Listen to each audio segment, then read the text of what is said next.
I've been feeling my skin tingling and the butterflies flying, fluttering around inside me. My ancestors have been letting me know the whole day that today is a very big day. And I honor that. I honor you. I honor them. Re ba Mashile ba se godisa malekane Mokibane wa Monesa Morale ngwana wa Lepula na Pula ha tshabe. We honor Baga Motsei. We honor all of you who are gathered here. We honor the waters that you come from. We honor the earth that you walk on. We honor the sweat that had to pour through you for you to pay for the data that brought you here, for you to keep the Wi-Fi on, for you to be sitting in the car and logged in. We honor the ancestors that have made this gathering possible. We thank you for this moment in history that allows us to be together, beautiful, Black, free, feminists, celebrating someone who is so worthy of celebration and who has paved a way for many of us who are gathered here. Ra le lebogela badimo from all corners, north, south, east, west, ba phansi phezulu, ba metsi, ba ditlhare, ba madi, ra le lebogela. And we hand over to you, Dr. Mmatshilo Motsei, ra o lebogela. And le ba kwenu, ra ba lebogela for all that they have given us in the form of you, your strength, your work, your books, your deeds, your triumph. We are thankful for your life and for those who make your life possible. Right. Okay, let me follow that by inviting my people differently, by reading a poem from my collection of poetry in English and Setswana called Sesedi. Mmatshilo o mang? Nna ke Motsei wa mollo, ke tshuba mollo kgorong. Legano le gadiketswe lethunthung, sekanyana se morwalo o thata. Ke le itsibolola rante bophelo e bo ko bogolo, le boitumelo wa mogale o beile motho le tau setsetse. Ke tshwene e makopo, ke mohurutse ke lo mathotse, le tlhogodi la bo pora mo kolokolo manyane, mogolo ke noshima ya bokgola go thama lesika la ba Ramotsei. Ga khathiba ya bo seraka lela letsibogong la bonkoto, se tlola mafura a phofu mafura a kgama a ntseng la tlola mekokotlo pale ba di dintso a tlola ke pora mo kolokong. Ke kgomo e dinaka, kalana ya phorotho Ramogomotsi, o go teng o na di ga pholo ka letsogo le le lengwe. Moloisane motsopyo wa bokgomo mpolo, namane tsamele kanya la basadi. Motho wa bompadi a thata a maiane, o iphara sesadi marumong. Mosetsana wa mareleba a re le senya tse mmala o mofitshwana. Rona batsopye ga re ikgalale ebile ga re ipelaele. Ke kolobe ya sefena, setlogolo sa Bashitlaopa, bana ba Mmatadi a marole.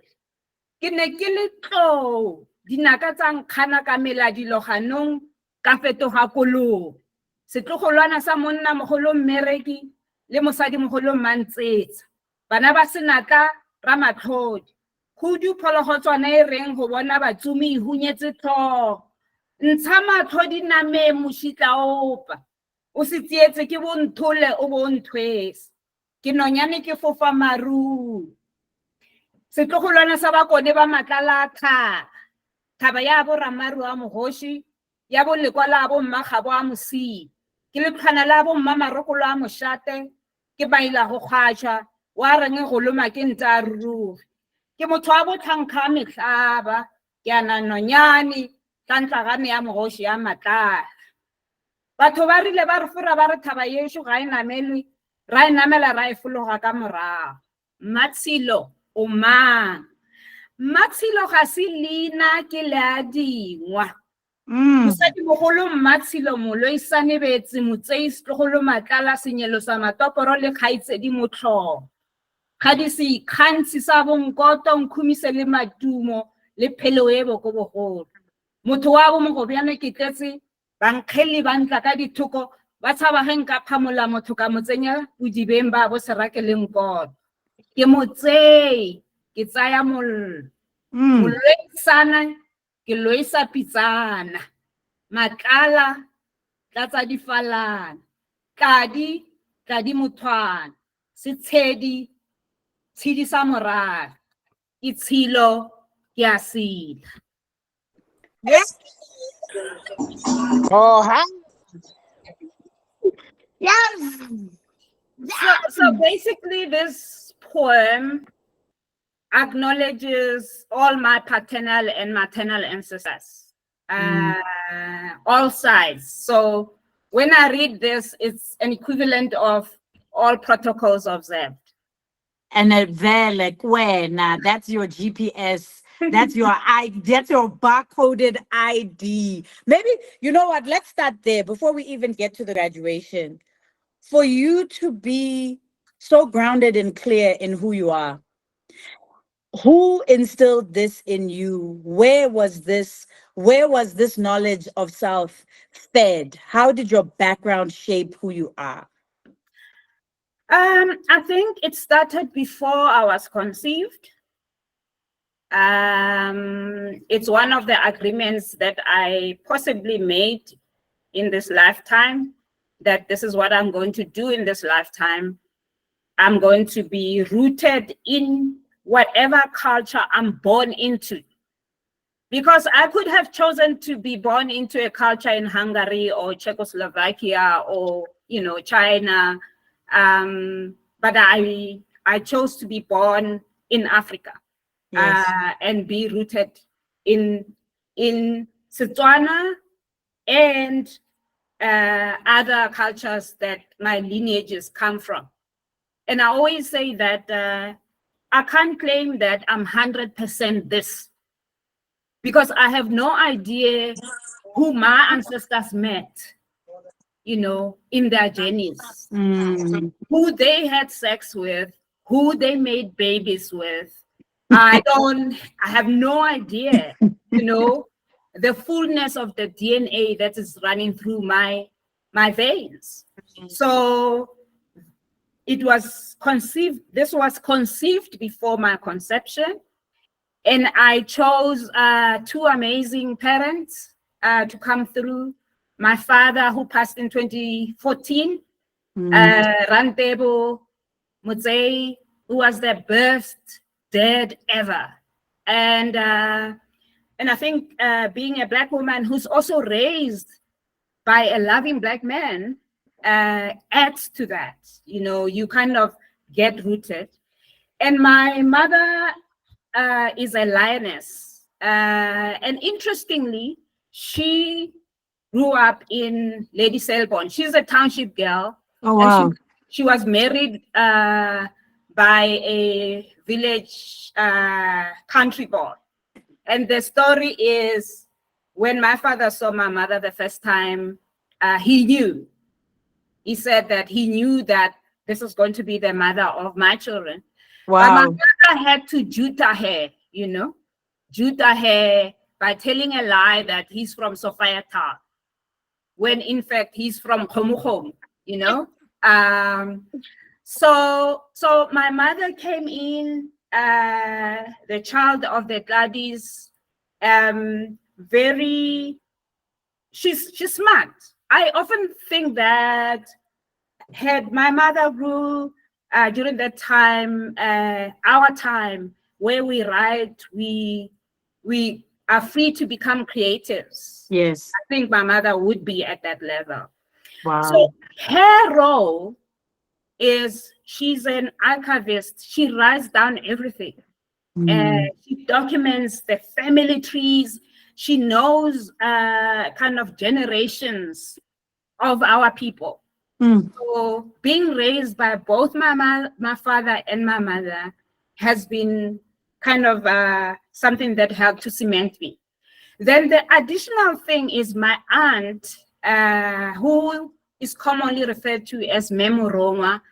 Her real name is Kubele Motsei, who was born into Motaung family, who received the gift of healing, Mm. and who passed on, the baton to me, reluctantly so, as I was growing up as a girl. I kept on saying, but I was never consulted. You Mm, know, I wasn't consulted about this. So by being born into a family of healers, my aunt being a healer, and my father and my mother playing a role, and my grandmother Mmatshilo that I'm named after. mm, Um, so yeah, this is basically the foundation for me. Um, that's what makes me who I am in this lifetime. So being grounded and rooted, I think it's part of the agreement that I made when I mm, was born. You know, there's a saying that when we are born, we know what what why we are born, but as soon as we get out of our mother's bodies, we forget. So mm. there's a saying that we spend the rest of our lives trying to remember, Kunja, why did I come to this planet?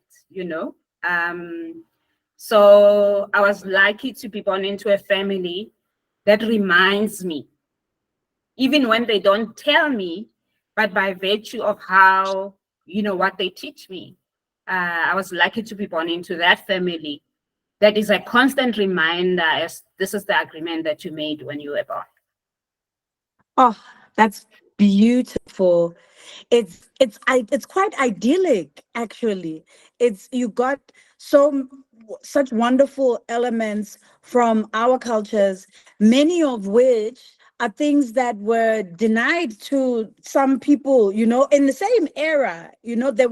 But so many people had been convinced to turn their backs on practicing indigenous spirituality, especially previous generations, for survival, for to be able to get a job, to be able to assimilate, to be able to, get a place in the city for whatever reason, to be able to just move forward with your life as a Black person.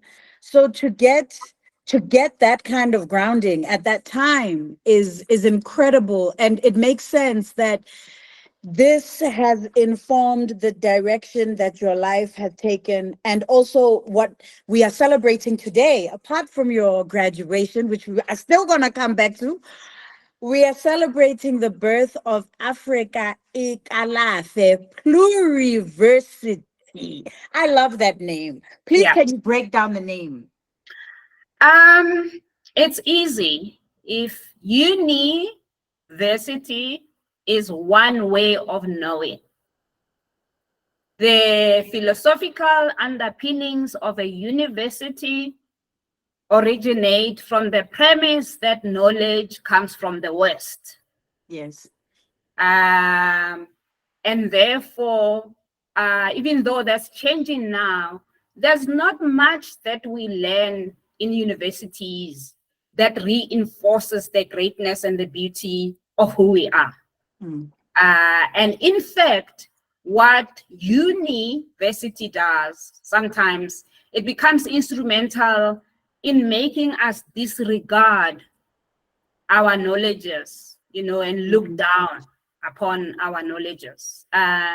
So if you take all of that background, the grounding that I have had, and the fact that I was born in a family of healers, and the fact that my aunt passed on, the healing gift to me, I was. It makes sense that I would talk about a pluriversity, a pluriverse of knowledges. So mm, essentially, what Africa Kalafe is saying is kind of encapsulated in one of the teachings of my aunt in this book. Find your star and live your purpose. mm. And in simple terms, my aunt says, "Botlhale ba Africa." You remember when we were growing up, there was this cliche that Tharasa Mosotho ke lekgowa, Yes, yes. right? That's no. People are saying that even now. I mean, Yeah. with the But with the basically pluriversity says Tharasa Mosotho ke Mosotho. yes. This is what the pluriversity, and therefore we need to dig, we need to reclaim, we need to preserve our knowledges. But in the preservation of our knowledges, I always kind of send out a caution that we shouldn't also romanticize, our culture as the be all, as like, something that's going to solve everything, because every culture has got the negative and the positive. Mm. And every culture, has some oppressive elements to it, because as the human race, we evolve, we Mm. become more and more enlightened over the years. And some of the cultures do not evolve with our enlightenment. Eish. So as we preserve whatever we preserve, we must look at how certain cultural practices are oppressive, you know. So a pluriversity is meant to kind of celebrate our knowledges. So whatever we do, whether it's the online course that we'll talk about later, whether it's about modules that I do in Stellenbosch, there's a module I do on Indigenous knowledge and sustainable development. Uh, Everything is kind of threading in our knowledge. Mm. And we refer to Africa Ekalafe as a land-based institute for healing, for learning, for living. And the argument is land is the greatest teacher. Mm. So with land dispossession, we lost a lot of knowledge. So as we return to land, we have to also at the same time heal our relationship with land as our teacher. So there's a lot of unlearning that happens in some of the Africa Ikalafe programs. You're already digging in so beautifully into what is happening with your website and these new products that you've given birth to. I think let's stick with this because this is going to help us to explain your pluriverse and Yeah. and all these threads that combine to make the body of work that is you. On your website you say nature, land, soil, our most nurturing mother. The course that you're offering is directly related to birthing. It's about incorporating indigenous knowledge and indigenous practices back into the birthing process. But it's not just for uh, midwives. It's not just for people who happen to be pregnant. It's not just for medical practitioners. It's for everybody. So, I mean, can we start to unpack what birth means as a metaphor? You say again, nature, land, and soil are our most nurturing mother. Let's start there. Birth can be, we can talk about birth physiologically, physically, we can talk about birth metaphysically. And if we are awake, we kind of witness birthing happening around us every day Yes. in different forms, right? So essentially, the course, as you have outlined, is also including to understand why we are here. How did we come to a point where birthing is so over medicalized and women's bodies are kind of monitored with machines, and there is a normalized depersonalization of childbirth? It's normalized when you go to hospital. We have to understand the history of biomedical model of birth. How Mm. did we come to this place? And therefore, that's why in the course, we also talk about the medical missionaries that landed on the southern tip of Africa, Mm. medical missionaries came not only to administer medicine, but they came also to kind of was to honor the object of the empire. So as a result, by the time the medical missionaries landed in the Cape, they had already gone through a process in Europe where birth has been taken away from women to men. There has already been a process where the state colluded with the church to take away the power of women who carried extensive knowledge of birthing. So in one of the modules, we look at that history and also how current medicine and current nursing establishments have contributed to the suppression of indigenous knowledge of birthing. If I use myself as an example, one of the shocking things that I found was when I was doing my research, and I came to a point where it speaks about a colonial nursing association. There was a time when you had a colonial nursing association where they send kind of nurses from Europe to the colonies. But there is a list of uniform that they had to take with, like stockings and this kind of a white dress and a coat and a cap.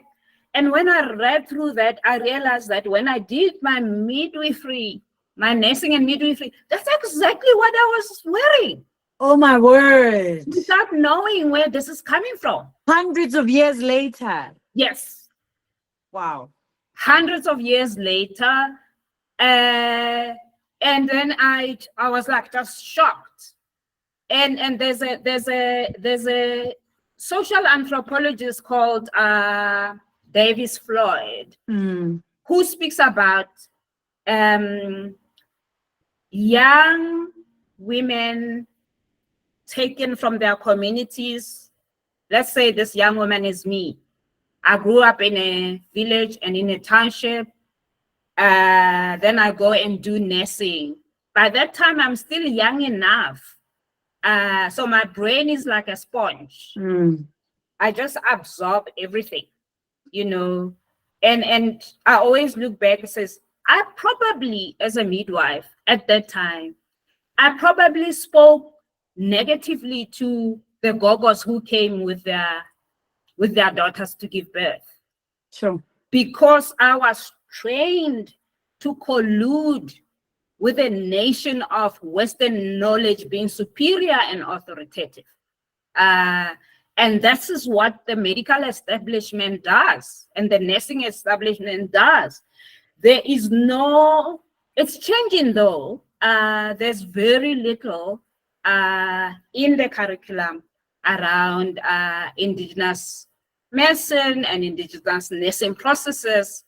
So the beginning of the journey is to look at, you can't reclaim something before you understand how it was taken away from you. Yes. So when you understand how that was taken away from you, you also look at where you are at now. There's some things that make sense, but some that can't be, maybe they are impractical. So it's for us then the course, that's why the course is talking about merging the two knowledges. Yes. But acknowledging that they are both equally authoritative. You speak about on your side, the shriveled hands that knows no manicure, that's where the knowledge lives, in the hands of those gogos. Yeah, when I was doing research, it was such an exciting moment for me to encounter elders who say they've never set foot in a hospital. Wow. They don't know what a hospital ward looks like, but they've given birth to many babies. And some of them are even breech deliveries. So yeah, the shriveled hands, and also how knowledge was passed on. I firmly believe that knowledge is in our DNA. We have it. But what we don't have now is the key to access that knowledge. And this is Mm. basically what the course is trying to do, to offer a key in terms of how to access the knowledge. You talk about how, according to indigenous spiritual and birthing practices, the ecosystem, the well-being of the community was directly linked to the well-being of the mother and the well-being of the child. If the mother and the child were well, it meant that the community was well. I'm working on a project right now with Amnesty International because there has been an exponential increase in teenage pregnancy and in child pregnancy, basically child rape Yeah, that results in yeah, the birth of children. yeah, yeah, Between 2022 and 2023, there was something ridiculous, like a more than 300% increase in pregnancies of children under the age of 13, 10-year-olds, 11-year-olds, 12-year-olds who are giving birth. yeah, So I mean, if we think of if we, I mean, we know that a decrease in teenage pregnancies, in fact, women being able to make more autonomous choices around their bodies and birthing is an indicator of development in a society. It's yeah, an indicator that the society is going forward, is progressing. Women have more access to education, they've got more access to resources, they've got more access to information, they start making different decisions around birthing. The fact that we have an increase in child pregnancy, I mean, we are de-evolving. yeah, We're going back. I don't even know back to where, but something is we are degenerating in yeah, this society, and at a very rapid rate.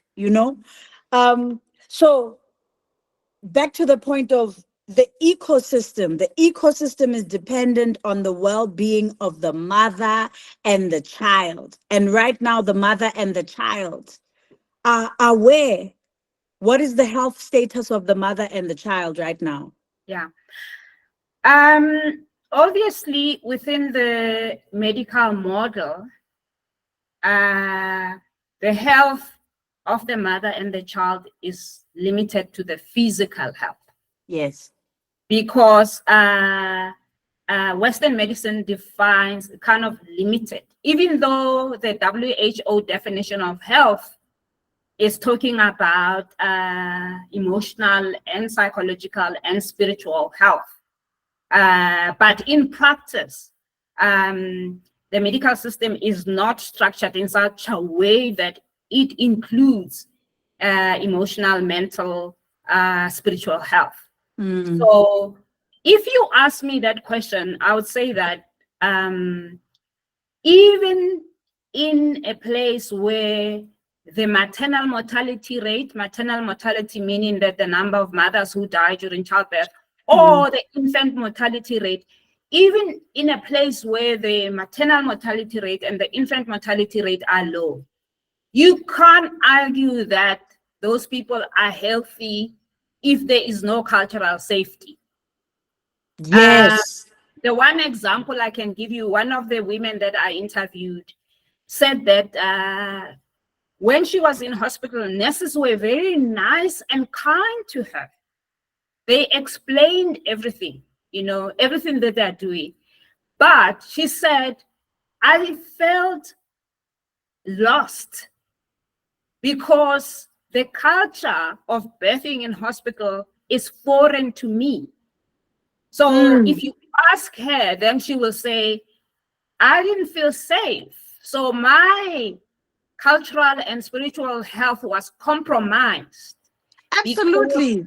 I was taken care of by people who don't understand my cultural and spiritual needs. And even I don't even understand, I probably think that there's no room for such in a hospital.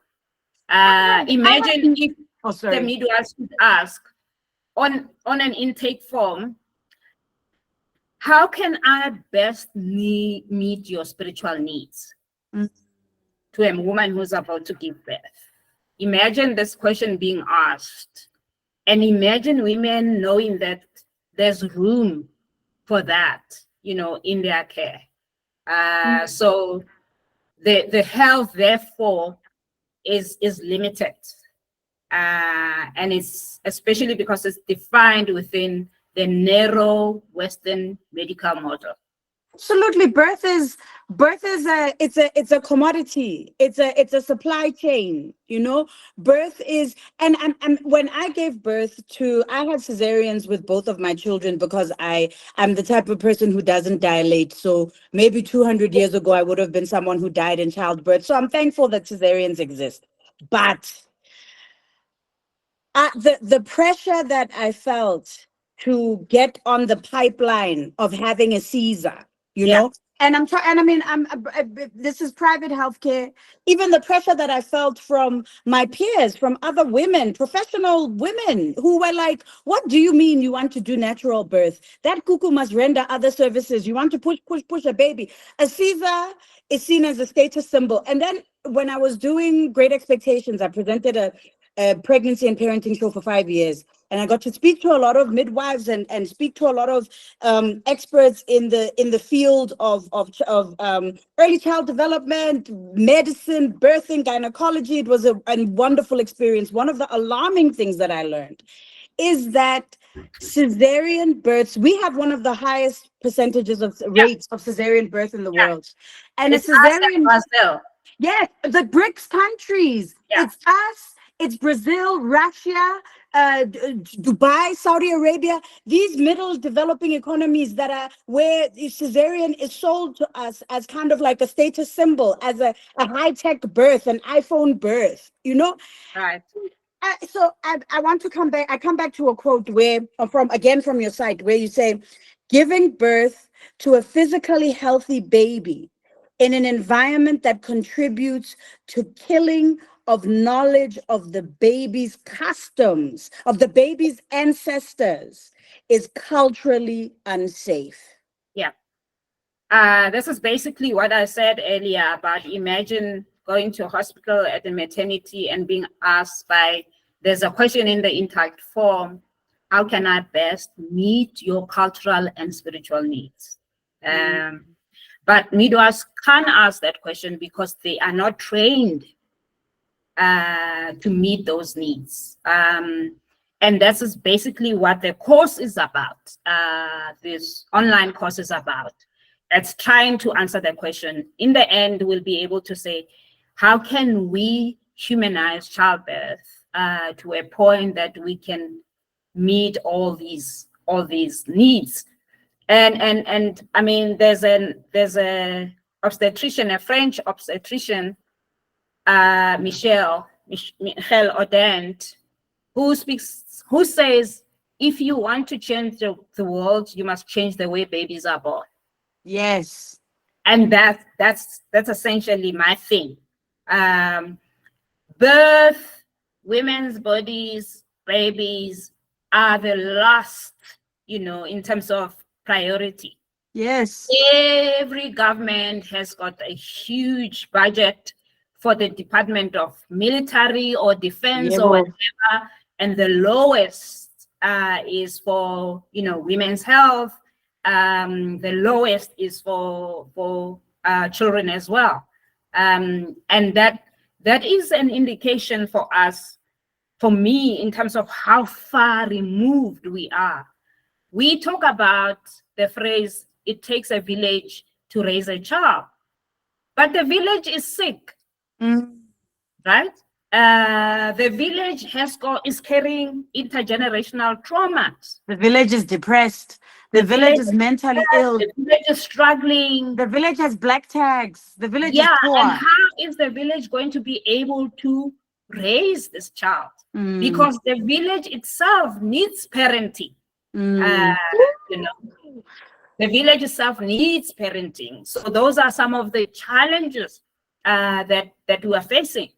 But the power is that as more of us have knowledge, as we all remember the knowledge that's inside of us, it's going to be easy to create kind of new pockets of villages, right? Where birthing persons can get together as well, as a way of raising their children, meaning that we can start creating small little villages that will add up into a new village, big collective village being created.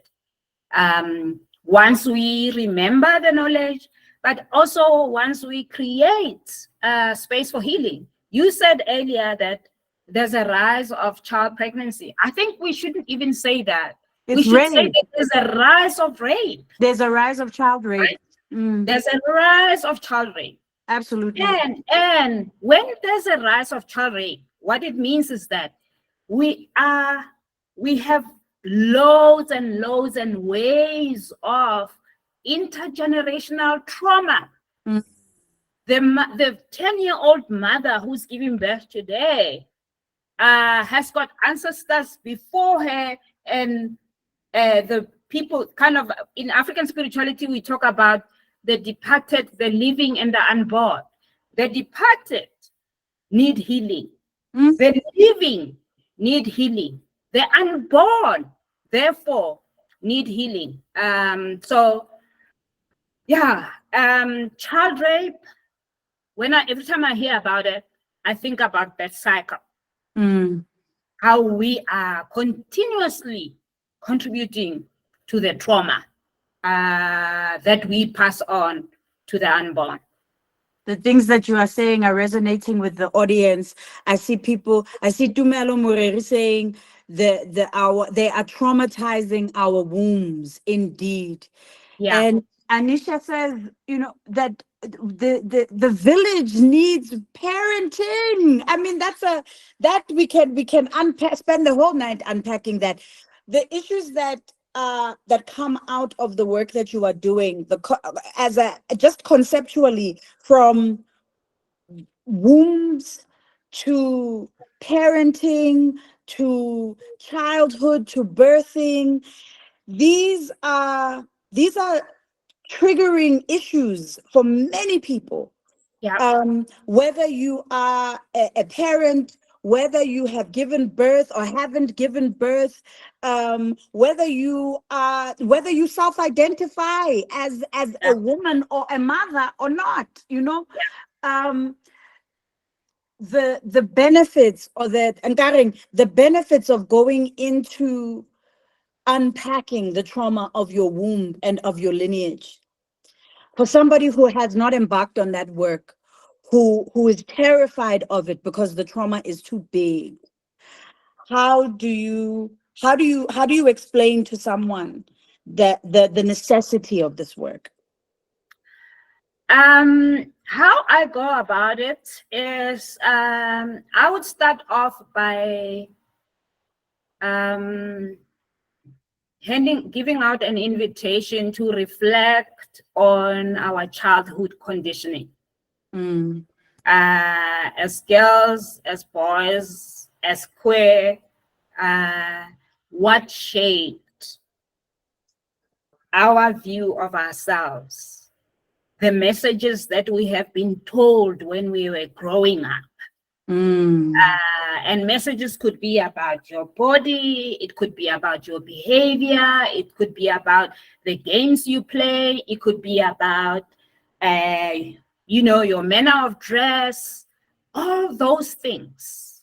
And then the second level is to come to a point where you started to menstruate. What were the messages? What are the current messages around menstruation? And we kind of also look at the origins of that, the notion of the woman's body as filthy, as dirty. And historically, we know that, women were not allowed to be ordained as priests because they menstruate. But that man who's ordained as a priest could very well be a child rapist. Sure.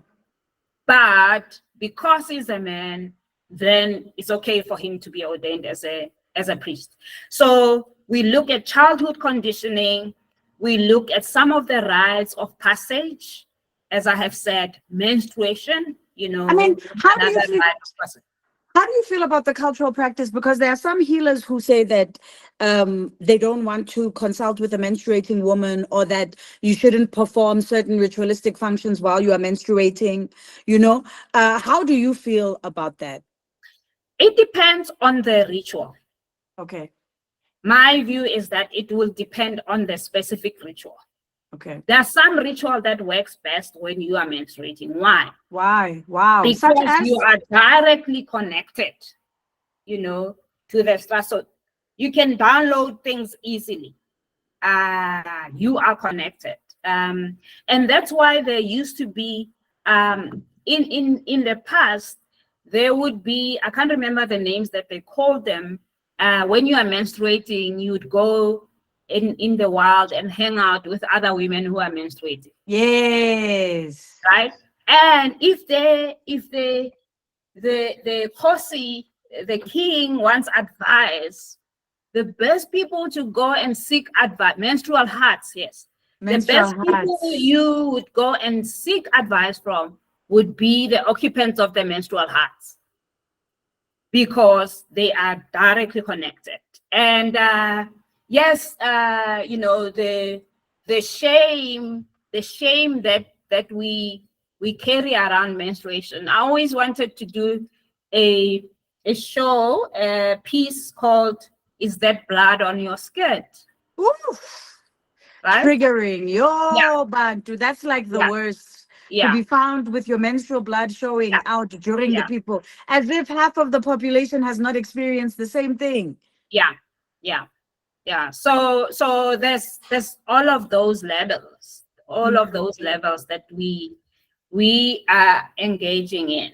And because the traumas have been accumulating for centuries, Yes. I always feel that every generation must do what they can. Every generation has got its own struggles. Every generation has its own powers. uh, my daughter has got her view of the world, which may be different from my view of the world. Mhm. So then the challenge is, how do we then combine the two views as a way of saying, this is where we are at and this is where we are moving forward. So there's a need as well for intergenerational dialogues about Yes. situation, about your body, about sex, about sexuality, all of those things. Well, I mean, this is one of the things that we spoke about earlier when in preparation for this conversation, is that the womb is not a static thing. Your womb is an evolving space. um it's probably taken me my entire lifetime to understand, to truly understand the power of my womb as a portal, as a creative portal, as a place that links me not just to all of my ancestors, but that also links me to creation itself. The womb is the ultimate manifester. It makes something out of nothing every day. And that's what we do. That's what feminine energy does. But we're not taught this as power. No. Instead, wombs are degraded, wombs are broken. I mean, and in various stages of life, the if we're talking about an increase in child rape, the girl child womb is broken. The adolescent womb is broken. The wombs of young women are broken. The fertile womb, the PCOS womb, the aging womb, the womb in the trans body that is dealing with body dysphoria, the womb of the crone that is told over and over again, "Ho ogogo, you're not Yeah. sexual, you're not sexually viable anymore, you're not of value anymore." So how do we, in these different stages of womb existence that we are in, How do we begin to find healing? How if you've never approached this, if you've never even thought about doing this, because so many women are dealing with issues like, fibroids. Women are dealing with issues of horrible, terrible, long, extended births. Women are we are over medicated. We are like lab rats, and completely disconnected from our bodies at the same time. So Yeah. if you've never been able to connect to the power of your own womb, where do you start? I'd like to start off by what you have just said. We are disconnected from our bodies. It is, if you look at it, it's a survival tactic. Yo. You have to survive. You are forced to be disconnected from your own body. I'll Mm. give you an example. You are pregnant, and this is a short story that I wrote as part of my thesis. I tell a story about a woman who was traveling to a hospital in the back of a van with the matriarch of the family. And when they got there, they invited the woman to come in and be examined. The matriarch got up because she also wanted to be in the room, and the midwife looked at her, and I talk about, even though she has not learned the alphabets, she can read energies. The way that Mm. the midwife looked at her, she knew that the message was, this is not your place. You are not allowed in the space, right? And therefore, if you think about how you derobed, you are derobed, you are connected to all kinds of things, and even giving birth on your back, and sometimes in a lithotomy position, Mm. with all of that. It's Which are like, not natural positions. This is not the position that no, it's the not. body wants to give birth No, in. no, Mm. all of that. So women talk about leaving their bodies Yes. at that moment because they can't deal with how they're feeling in the way that they have been derobed. But there's another kind of leaving your body, which is natural, which is interesting. I heard it from one of the elders in first time. I heard it from one of the elders in Pumalanga, who said that giving birth is such a powerful thing. There's sometime when you are about to push the baby out, you have to go through altered consciousness. Mm. Yeah. And it's true. There's that point where life and death, it's a threshold, and Yeah. there's that point where time is suspended, and it's you and your baby and God, and that's And it. I heard that from an elder in who's never set foot in a formal school. I don't Wow. use the word she's not educated. She is educated. Uh, but she has not set foot in a conventional school. And then I went and searched altered consciousness during childbirth. There's professors around the world who've written about that. Wow. And the elder in Pumalanga was saying, midwives must be taught about this because at the Yes. moment when you go through a period of Kairos time, where you lose it, that's where the birth workers need to hold you. But that's Mm. exactly where you could be abused. Let's say early stages of labor, you ask that you don't want to have an episiotomy. What the obstetrician might do is wait for the Kairos time for a cut, because at that point you will not have the power to resist. No, for sure. Yeah. So the disconnection is both from our conditioning and also the way that the medical system has been structured. And all of this comes from uh, how before the 17th century, birds were at home.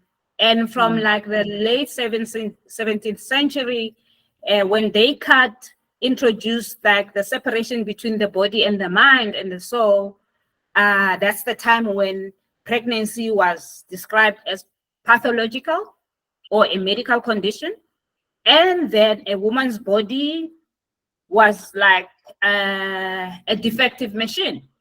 Mm. So the notion of the woman's body as a defective machine and pregnancy being a pathology or a medical condition together, they contributed to the medicalization of childbirth that we see today. Obviously, then a lot of other factors came into play. I'm just kind of summarizing it. Yes, yes, yes, yes. But I mean, also, it's important what you're saying, because what Europeans did to, or what our colonizers did to the continent and to Black and brown people around the world, first and foremost, they did to themselves. They Yeah, hunted their yeah, witches, their yeah, so-called witches. They yeah, killed their midwives. They took birth out of the hands of their healers and put it in the hands of the church and the medical fraternity. They killed the people who had who were responsible for maintaining that connection to between the people and the earth and the cosmos. That logic, it was violently eradicated yeah, in Europe, yeah, and then they came and used the same tools on us. yeah. I mean, Bell Hooks is very clear on this. Bell Hooks says if you want to dehumanize another, you have to first dehumanize yourself. Mm. So they themselves dehumanized childbirth. And when they came, when we exported the model, uh, we exported all of it, Mm. all of the notion and but also one thing that I wanted to say earlier is a corporate womb in all the Hey, in all the wombs that you describe is a corporate womb. there's a Uh, corporate boom, I and Black was people are suffering in yeah, corporates. I was in a retreat last year in Pumalanga, which was facilitated by Vangile. And I see Pumzile. Yes, Pumzile and I were talking about the corporate womb, and we learned how to make it in corporate. You have to control how your womb functions, right? And someone is saying you even tell your body to menstruate on Friday and that by Sunday you should be done, so that when you go to work, this is what should happen. When you are giving birth, you have to be worried all the time about going back, you know. So the corporate womb as well. Pumzile and I spoke about doing a conversation around it, and maybe we should do it sometime this year, because she has been in the corporate for a long time. Mm. And there were many others. There were many others who were in that. I remember one of the participants in that retreat was talking about herself as boss lady. But to be boss lady in the corporate space, there's something about your femininity that you have to let go of. There's Yes, something about your feminine that you must kill to be able to, because what you are doing is, in terms of like the kind of gender dimension, gender transformation, we're talking about adding more women in position of power, but there is no change in terms of the culture of the institutions. The culture of the institutions remains the same, even in parliament, in corporate, wherever. We're not changing anything, except in parliament in 1994. People like Press Govender got in there and they found that all the toilets were men's toilets with urinals, yes, you know, yes, yes, and they yes. had to build toilets where women can go. We need more than that. I don't know how this is going to happen, because if you look at the state of politics now, Yeah. there is even an increasing assertion of patriarchy in politics. Uh, Yes. you know, totally.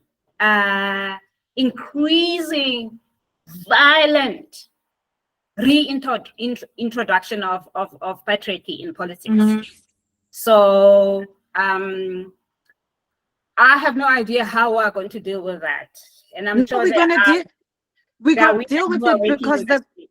the comments are coming. The comments are coming fast and furious, particularly around the corporate womb. We're Yeah, giving you corporate womb speak. And Twesha, I feel robbed. I gave birth through C-section out of lack of knowledge and lack of support from family. I resonate with that story too.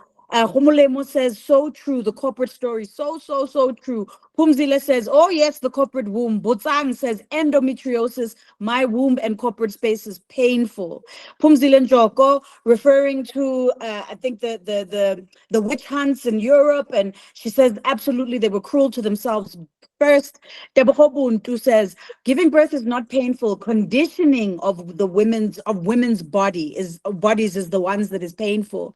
Anisha says girls being shamed for growing breasts too quick or menstruating too early. The policing of women's bodies, which we were speaking about earlier. Young girls being shamed for their body's development and being sexualized because of it. Tariqua says very young people learn how to boss the womb in school systems. Yeah. On the subject of politics, I want to talk about the rise of the divine feminine. I've seen in so many spaces, especially online spaces, in spiritual communities, people are speaking about this radical shift that we are going through as part of the rise of the divine feminine. So as much as we're seeing the disintegration of yeah, systems, we're seeing the evidence of the collapse yeah. everywhere. It's the chaos that we are living in. But what we're also, and Vangi pointed this out to me as well. Vangi Lekhantu, shout out to her where she is. She pointed out that we are also not, as much as we are talking about the disintegration and the chaos that we're living through, we're not talking about the ascension. We're not talking about the awakening. We're not talking about how people are becoming multidimensional. But watwasa, people are awakening spiritually.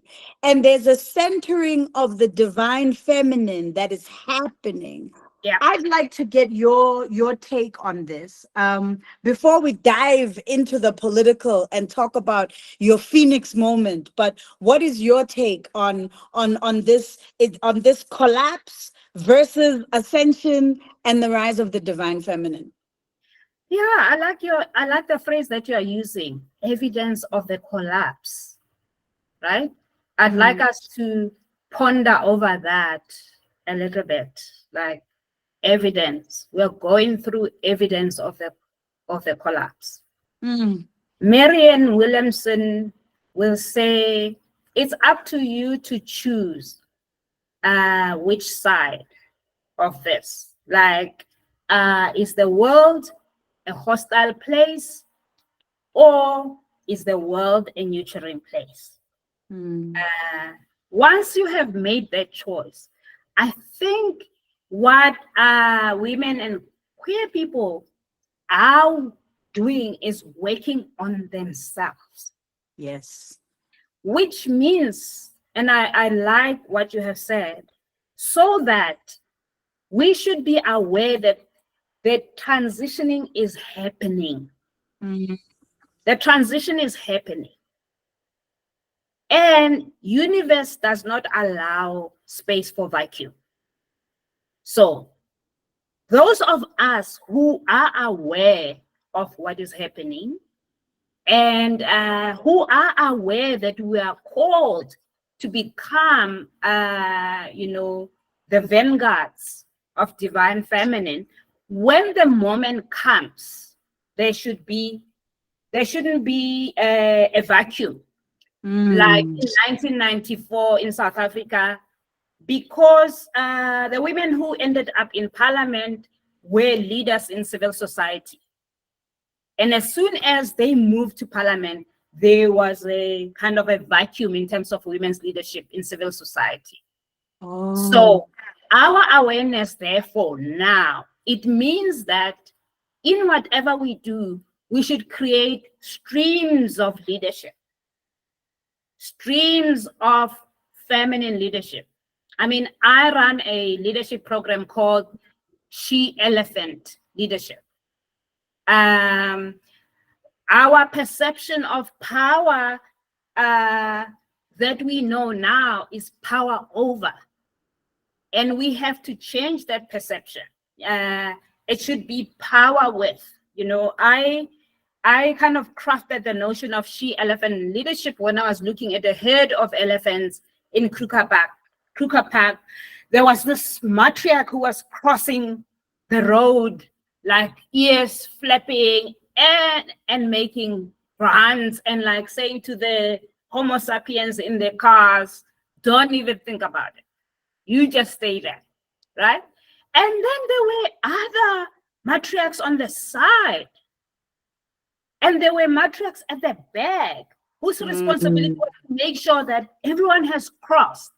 So I looked at that, and that's something that I always remember. So that in that period, there's no pull head down syndrome. All the elephants know that where they are leaders. They lead from where they are. The Intelligence. only kind of leadership that we know is leading from the front. That's a patriarchal form of leadership as well. We can introduce a new kind of leadership. And I can't emphasize enough our responsibility as we step out of this webinar. Two things that I want us to follow up on. Another conversation on corporate womb. I think is something that we should also at some point talk Yes. about. But Yes. another thing that I want to just kind of be aware of is that as we step out, firstly, connect to our power, our divine power, Mm. and develop different forms of leadership at different levels, intergenerational forms of leadership, so that the spaces where we speak to girls, the spaces where we speak to young women, the spaces where we speak to mothers, the spaces where we speak to,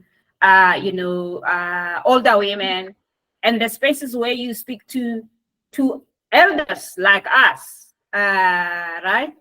So that conversation has to happen, and somehow what this webinar is doing for me is highlighting the agency, Yes. Yes. Yes. this But kind also, of spiritual revolution that needs to happen. but you are actively also creating the pocket that you are speaking about, because here in this webinar there's multiple generations, there's multiple genders, there's perspectives from different parts of the continent and the world, so I appreciate what you are saying, because the power and the tools are truly in our hands. If we can do this from our homes, we can do Yeah, this anywhere.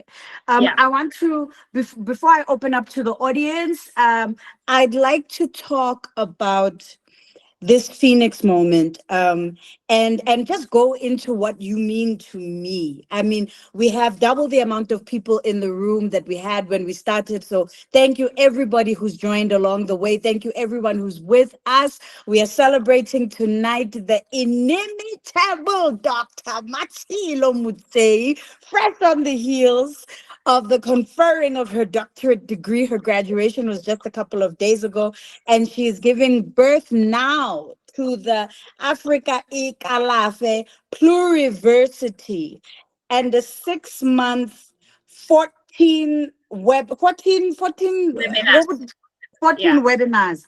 So over the course of 6 months in this birthing course, you have the opportunity to participate in bi-weekly webinars, and you also have the course of material available to you the entire time. And it is a course for everybody. It's about the integration of indigenous knowledge systems, cultural practices, back into our birthing processes. And it's not a rejection of Western medicine, but it's yeah, saying that the two can exist yeah, side by side. For yeah, me, I mean, you are an activist, you are an organizer who has built organizations from the ground up that are still standing. You are an academic. You are a writer, an intellect par excellence. You are a feminist that constantly challenges what I believe are my boundaries around feminism. Some of the conceptual ideas that you've thrown into my terrain have literally changed the trajectory of my thinking and my being. I mean, I think about a conversation that we had once about the womb as the cave, a natural the cave, the formation, the land formation of a cave, that a cave is a womb and that healing work can be done inside caves in order to heal our wombs. I think about also how the work that you have done, one of the most profound things that you have done, at least in my from my vantage point, when I think about what you went through and what you were put through by the misogynists of this country, and for you to then turn around and do healing work with male perpetrators of rape, and male perpetrators of abuse, and recognize that those perpetrators are victims and that these things do not exist as binaries, that Yeah, they're two sides of the same coin. If you don't heal the victim, that victim does become the perpetrator, so you forced me to really confront very difficult concepts, and in this era of fourth wave feminism, in this era where it's so easy to get caught up in the polarizing discourse. It must be all or yeah, nothing. yeah, yeah, We must throw people away. If you mess up, we throw you away. I mean, there isn't an ocean. We live in, one of the most misogynistic places on earth. There isn't an ocean big enough to throw all of the misogynists away. We can't even throw away the misogynists in our own families, in our own households. yeah, So I mean, your work has forced me to really confront where how to make my feminism expansive, and that my feminism is inextricably linked to my heart, to my heart's ability to live, to breathe, to have compassion for myself and for others. So I want to thank you, because in seeing you in this moment of glory, for those of us, who know what you have been through, it's not just your triumph, it's our triumph. It shows that we also can overcome anything and everything. We can reinvent, we can recreate, we can recalibrate, that there are no forces that can destroy us, because look at you. yeah. Uh, Simple answer. I'm doing. It's kind of weird, but it's a contradiction of sorts. I'm doing all of this for my own healing. Mm, That's why I'm doing, because a lot of my work is informed by my own wounds. mm, Um, when I started working with men, I was carrying a trauma of being raped as a child. mm, When I started in Alex and I started Adapt many years ago, I remember people coming to me saying that you're doing such a brilliant job with your work on GBV. Why don't you include children? I remember just reacting so strongly. At that moment, I had repressed the kind of childhood sexual rape. mm, But I remember that there was something that I kind of rejected very strongly. Only later, uh, when I was writing the Kanga and the Kangaroo Code, the moment of rape comes to me at 3 a.m. when I'm writing. sure. And then the question is, what do you do with it? And I What to do with remember it? my conversation with, do I include it? Do I exclude it? Do I put paper over the cracks? And I remember the conversation I had with my editor that as a writer, readers are smart. Even when you hide something, they are going to detect. that something is missing here, Mm. right? What did I do with that? I went through intense therapy at that time. And that was my beginning. But the therapy in itself did not go to the root. One time I was with an elder in Venda through divination, and this elder, somebody that I dreamed after my father passed on, and ultimately I met with him. So I always say that my father must have thought, okay, now that I'm going, I'll kind of hand you over to another dad, you know. So I remember doing a divination and the old man saying, something happened to you when you were a child. And until such time that you heal that wound, you will not be able to fulfill your life's mission. Oh, And we went through a process of healing. At that point, I was raped by a family member. The condition of the ritual is that if you have courage, you bring the person who raped you. no.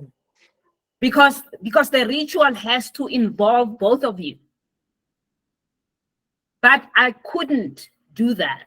Uh, and I did that on my own.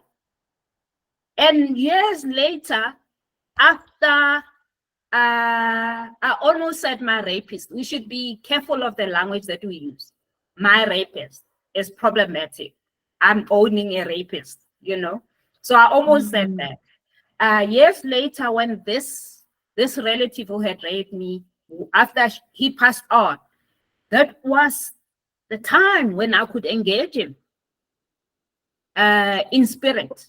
Oh, because now he was spirit. Yeah, it was kind of easier for me to engage and to complete Wow. the loop. I couldn't do that while he was still alive. But with Marumo Fatsi, a project that we did with men, um, there was one time we were doing a vlog in Rustenburg, and we went to interview an elder. He's amazing. He was on death row at some point, you know, and has done quite a lot. And he was telling a story of raping a young woman when he was young. Mm. My childhood sexual wound got triggered during the recording. Sure. Uh, I was working with my daughter, who was a director at the time, and I remember her saying, "Cut, cut, cut." By that time, the wounded child in me was the one who was doing the interviews, who was interviewing, right? And because my kids know about this wounded child, when the child came out, they kind of said, whoa, cut, cut, cut. And then we took a walk to process that. You've discussed this with your children. Yeah, my kids know. Wow. Wow. How old were they when you started, when you were transparent about what happened to you? I mean, they're adults now. Okay. Okay. And my daughter has been doing a lot of work with me, even as a child. I remember at some point we were in Pumalanga where we were talking about sex and sexuality with older women. And I remember we were talking about women initiating sex, and the poor thing was there in a group listening.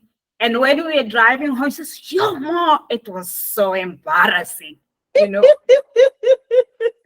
She had no choice. She had to be a feminist. But back to So, what you are so talking. But back to what you are talking about, because I think this is such an important point. We are not conscious a lot of the time of when we are acting out of our trauma. yep, yep, yep. When you are conscious, triggers are okay. Triggers are allowed. But when a trigger comes up, uh, engage with it, right? Not always. You're going to act out, but after acting out, you can come back to say, okay, what do I need to learn? Mm. So I'm so much aware of my triggers.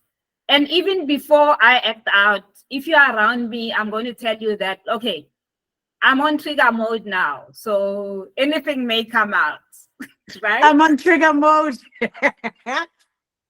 Anything may come out, but then I know I'm surrounded by people who can hold me, Mm, even as my trigger comes out. I know mm. that I'm surrounded by people who can hold me.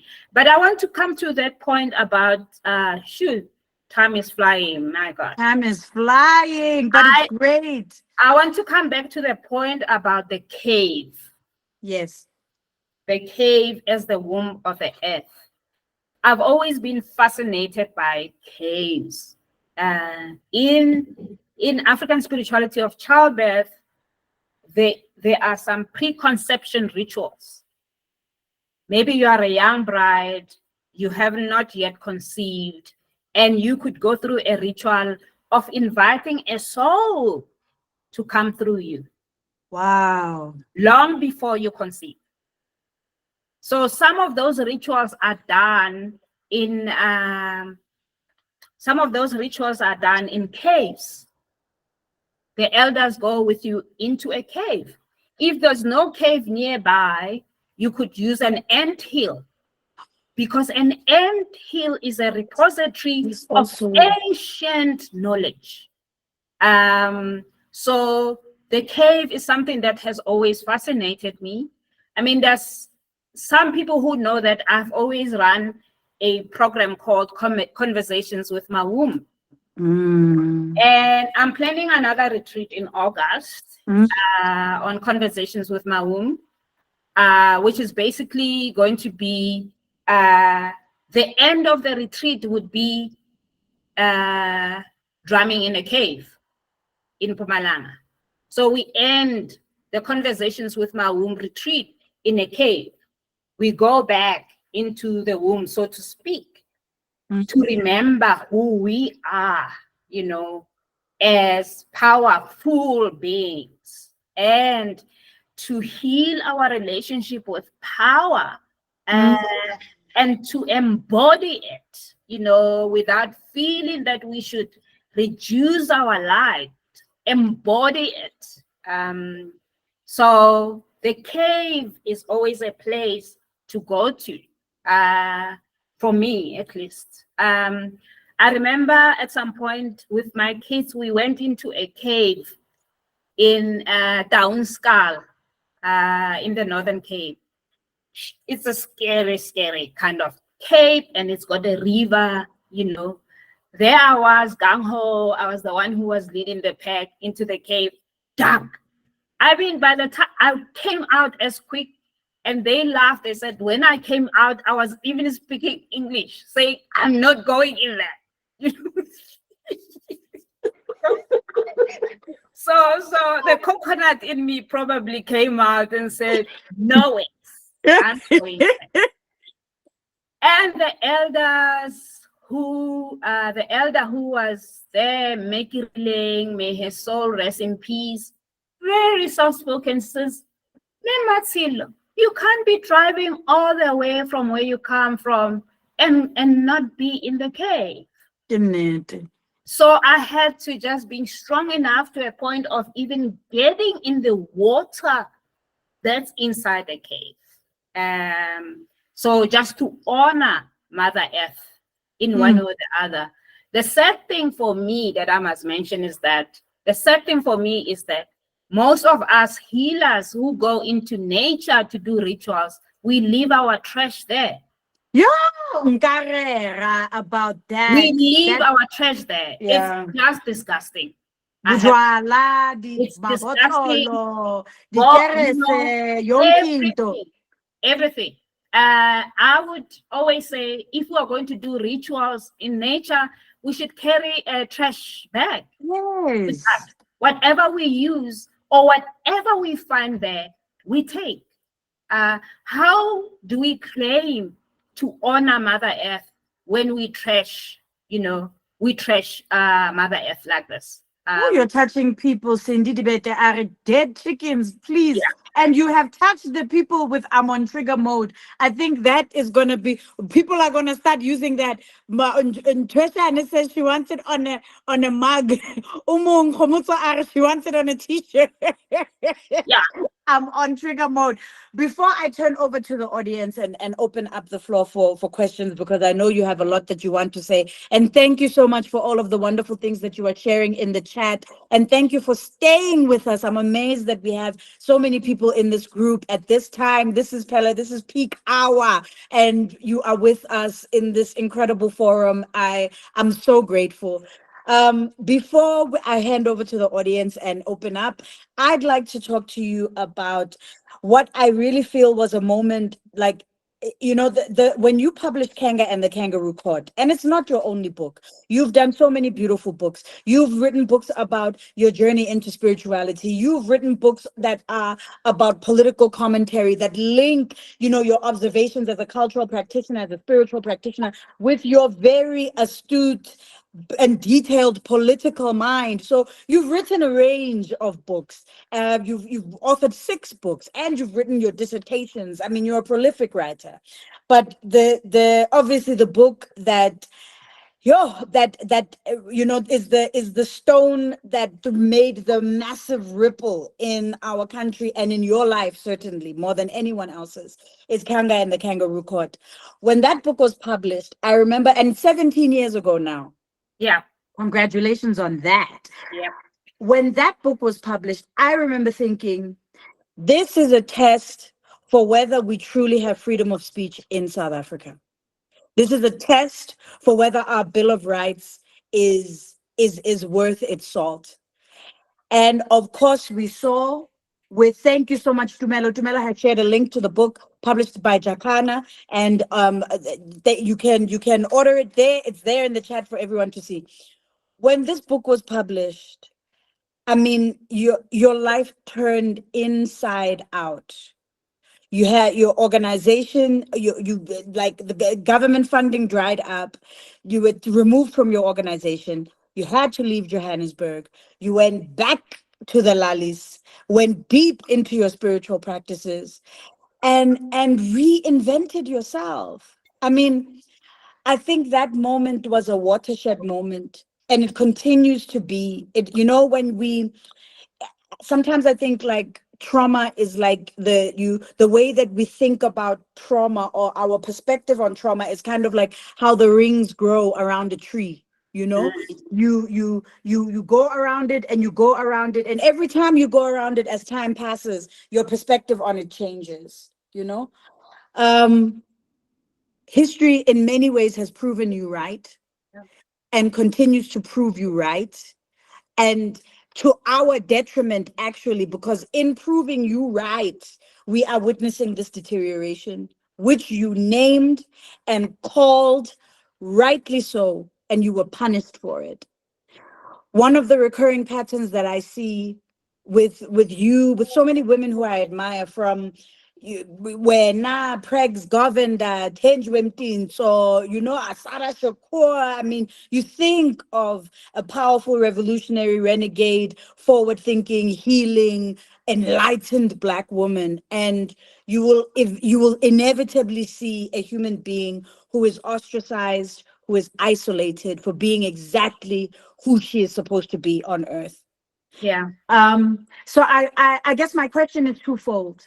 As we segue to hearing everybody else's wonderful voices, I want to know now, 17 years later, as the rings around the tree, where, from your vantage point now as Dr. Mmatshilo Motsei, with everything that has happened, what is your perspective on that book in your life?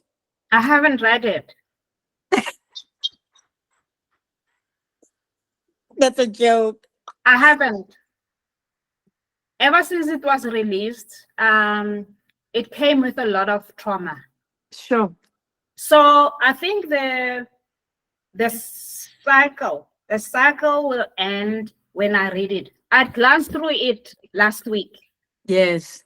and I was like, wow, It's a wow, profound piece wow. of work, and you are You know, vindicated. it's I mean, time wow, has vindicated wow. you. So my reflection, um, if we kind of reflect on Tuesday as I was walking across the stage, um, yeah, I really was grateful for my Mm. resilience, for my tenacity, but I'm also always aware that nothing about me is limited to me as an individual. Mm. My individuality is always connected to Mm. the collective which may still be living, or the collective that has passed on. Mm. Uh, Ritabile is here in the last year. Ritabile was my coach for some time, because Mm. it was also okay for me to kind of have someone put up the mirror for me. Yes, It's always important. that's so important. This is who what you look like now, and someone to reframe the things that I'm saying. So when I look back now, there's two ways to answer that. I had to be the one to write that book at the time. Yes. I had to be the one to lose house auctioned, car repossessed. Uh, I have lost count of the number of times that I have been evicted, you know, even from places where you only pay 500 Rand a month at the Lutheran mission house in Bushbuckridge. Uh, so I have lost count of the number of times I was so good with packing the things in my house in 48 hours. If you came and said Oh, you are out, tomorrow when you come back, everything is packed. So I was a master of that. And there's a lot of trauma as well that I went through, that my kids went through. Um, and this is like a whole thing. This is a whole conversation around Kanga. And I think what I'm going to do after this webinar is that I'll read the book. And when I have read the book, uh, I can have another conversation at some point, because mm. it will mean that the cycle is complete for me. At the moment, I was only focused on surviving. Mm. I was focused on survival. But my transition is a luta discontinua. Uh, Struggle discontinues. The next step of my life has to be ease and effortlessness. Oh, it's So um, Rahabe. so when you see me shining, don't say ngithwele, right? You should Basta go na know le Noah. I cannot know her. I have worked for these guys. I have Basta go na really, le di-train tse o berekelang. yeah. Tutu says we'll share contents about the retreat. We're still working on it. No, we wish you peace and we wish you softness and we wish you kindness and ease and abundance. Let it rain on you. You deserve, you deserve, you deserve. We all deserve. Let me end on that note. I mean, the chat is just fire. There are so many wonderful points, but I don't want to read what's already written. I want to give us a chance to hear because we can read the chat. So at a later point, this conversation is being recorded as well. And many people in the group are echoing, welcome to soft landings, Yep. Batung. Yeah. Yes. Yeah. As Yes, but as the generation behind me said, they are not the Mbokoto clan. That yes.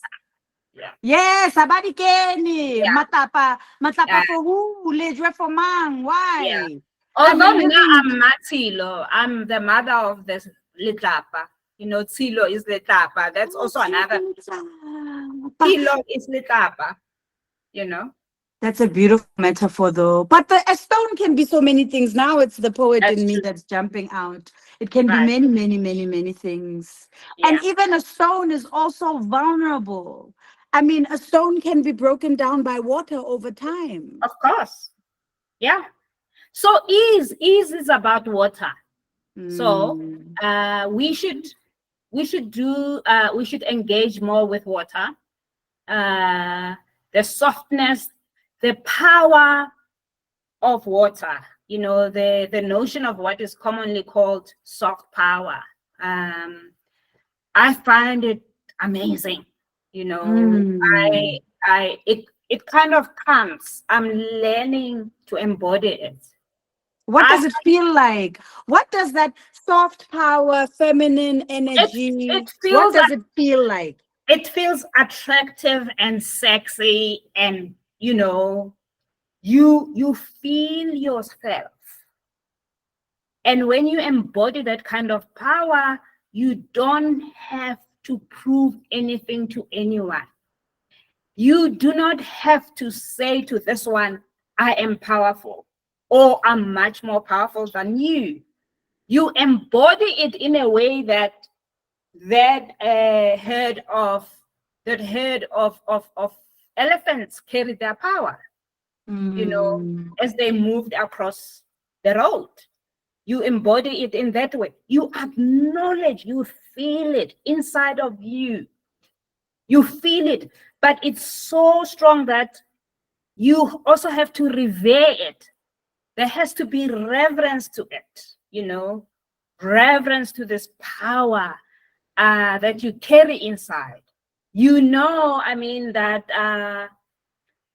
without you, the pyramids would not have been built. Mm. And when you have that knowledge, there's a way that you step out into the world, You like move those elephants, differently. like those elephants that I spoke about. Mm, mm. Beautiful comments. Mandivunza says you are in your skin. Tutu says yes to feeling ourselves. Melusi Dlamini says these kind of conversations are needed in nursing and medical schools. There are so many things that were said here that are never given attention that impact birthing and childhood. This discussion is healing.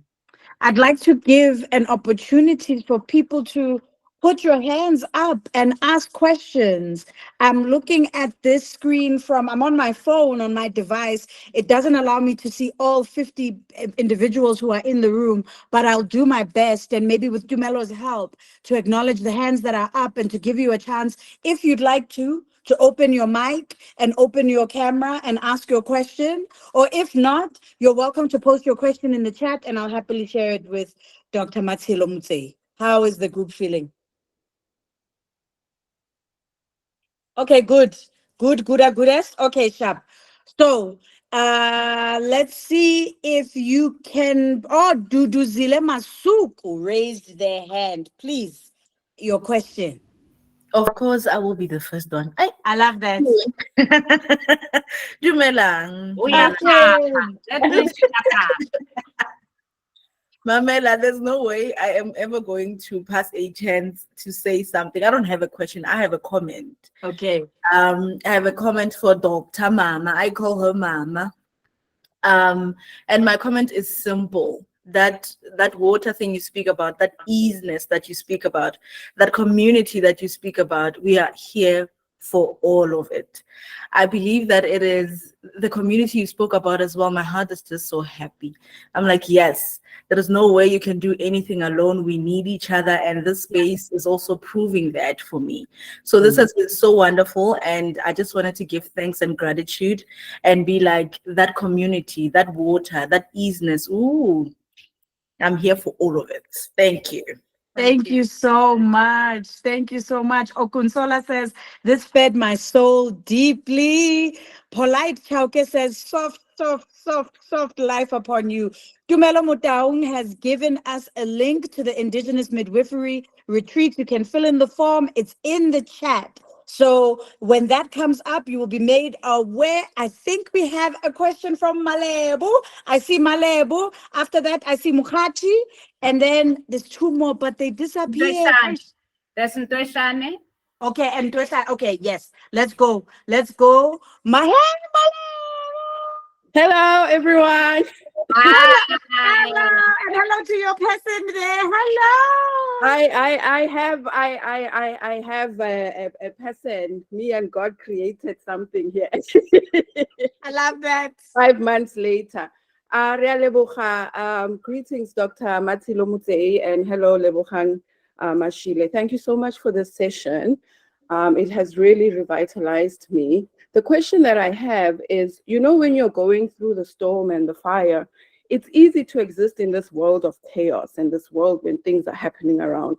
Now, when you say you are in your soft and era of ease and you've landed softly, how then do you maintain joy and that softness when the world continues to burn? That's a great Thank you question. so Yeah, much. yeah.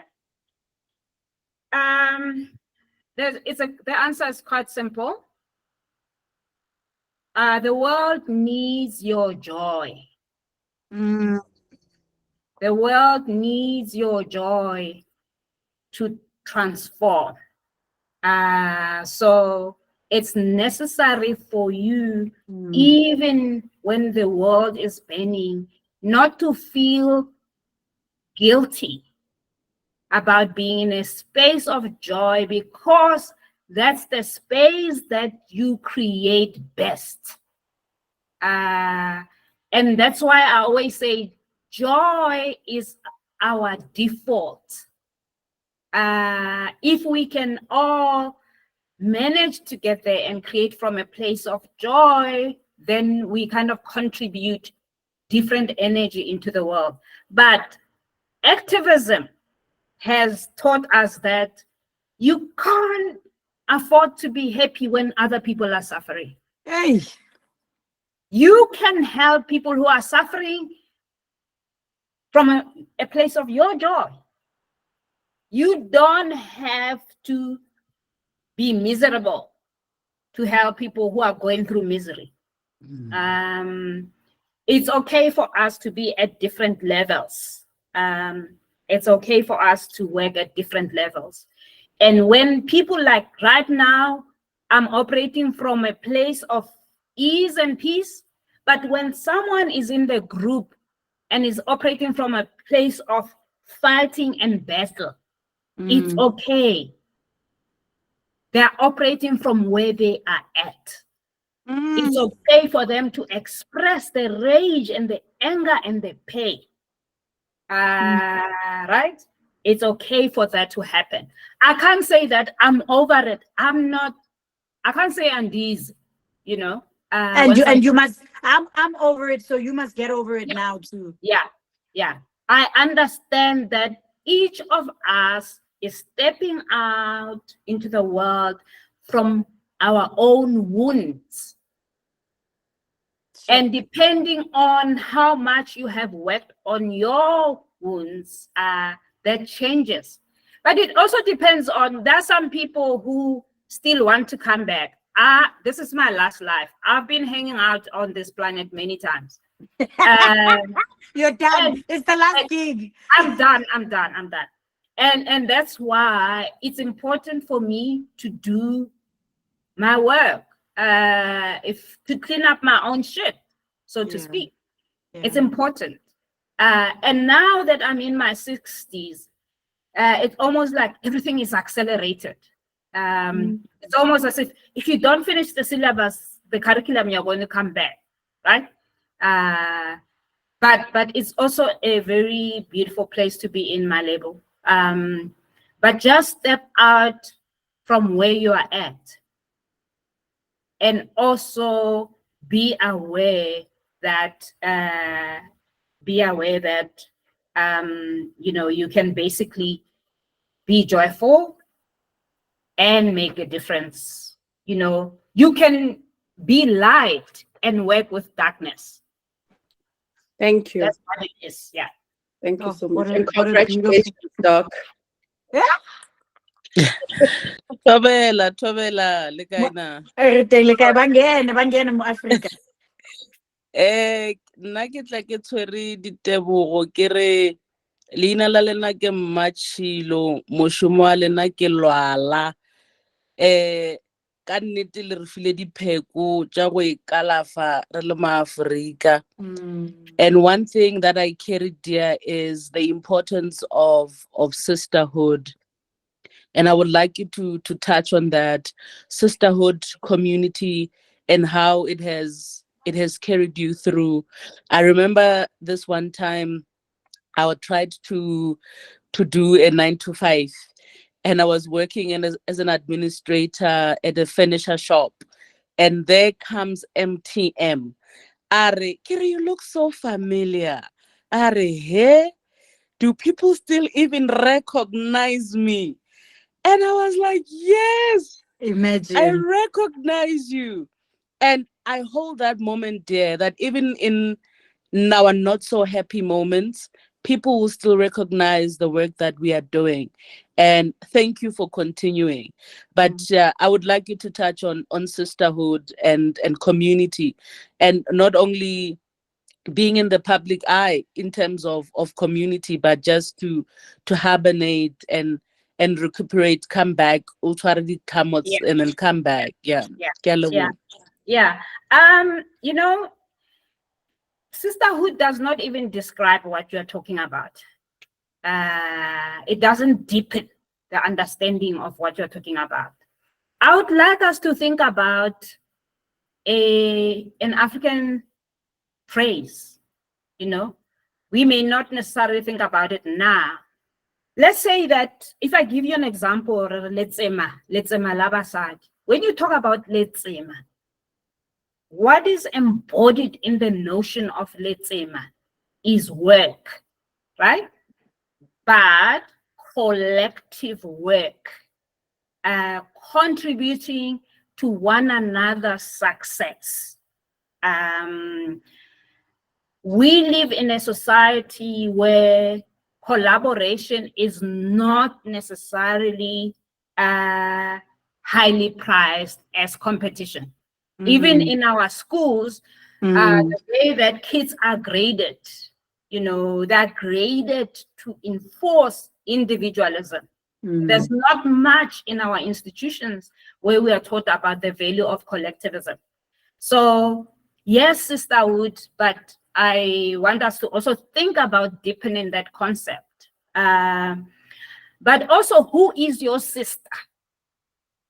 Your sister Yes. may be a stranger that meets you for a split second and tell you something and kind of revives you. Your sister may be like me. When I was living in a mission house in Maveljan, next to me was Mashile, who was raising, HIV orphans. And I went there because I didn't have running water. That's where I used to go and get water. And at that point, my sisterhood was elder rural women. Wow. I had meals there next door because I didn't have food. I had lunch, yeah, the runaway and pap, and that was my sisterhood at the time. And also sisterhoods changes as you evolve, right? It changes as you evolve. And when you're ready, also you attract sisters who are relevant to where you are at in your life right now. Yes. And also sometimes sisterhood, there are no sisters. Like in my case, feminists saying after me writing Kanga, they said, but what did you expect? Why did you even write that book? It was bound to happen. Okay. So where was sisterhood there? There Well, was no this sisterhood. I wanted to talk about this. Is it an essential? Is isolation an essential part of having a calling? Isolation is an essential part of spiritual growth, whether you have a calling or not. If you can master the ability to be alone and exist fully in isolation, that's a mark of spiritual maturity, because we live in a society where we live on likes, social media likes and Yes. approval and this Yes. and that. So we do Yes. not have an opportunity to be in isolation. So as much as my isolation has been painful, Yes. I look back at it, I'm like, I was in my own initiation. Sure.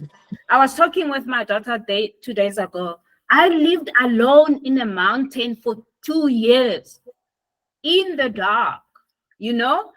And you know what saved me is May Elsie, one of the farm workers, used to say to the guys around that I was once an MK, that my house is full of AK-47. If they come to my house, they'll shit blood. Yeah. Yeah. And that's what kept people kind of the criminals. I think the criminals were like, how come that this black woman comes and live here on her own in the mountain? I remember a white man, a white farmer around there knocking at my door. And as I opened the door, here's this white African woman, man saying that I heard that there's a black woman living here alone. I thought I should come and introduce myself. If you need anything, here's my number.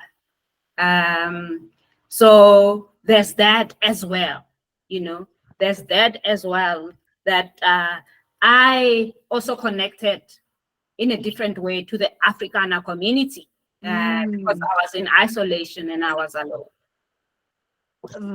Mandy Ari, she also needs a Elsie. I think a lot of us can do with a Elsie in our lives. We've got 3 questions from Ntwetane, Cindy, Lekomoto. I'd like to ask the group if, because we started 5 minutes late, we were giving people time to come in. Do you mind if we end at 7:05 so that Dr. Motsei can answer all the questions? Okay, fantastic. I see some yeses. I'm gonna go ahead and I'm in Twitter and I'm gonna give you the floor.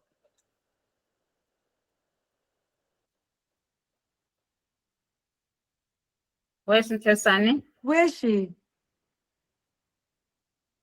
How? She's disappointed.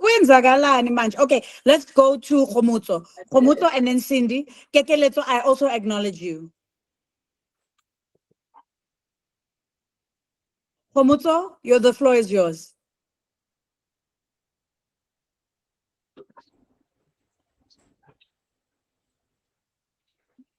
Oh, we can't hear you. Unmute your mic.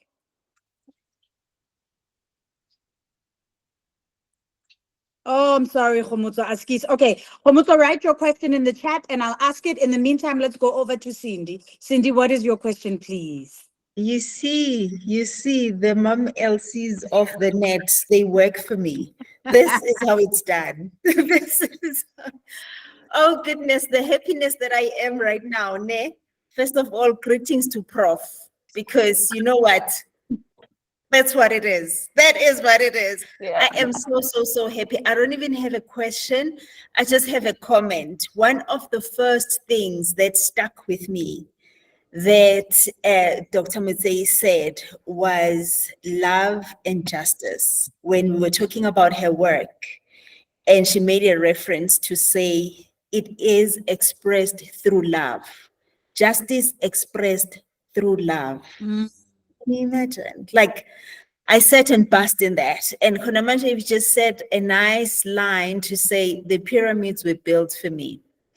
And on Tuesday, as you were walking across the stage, I was minding my own business, reading my own books. And what comes up is a phrase by Martin Luther Jr. about love and justice. And I'm like, the oneness that is happening right now, I don't understand, but I love it.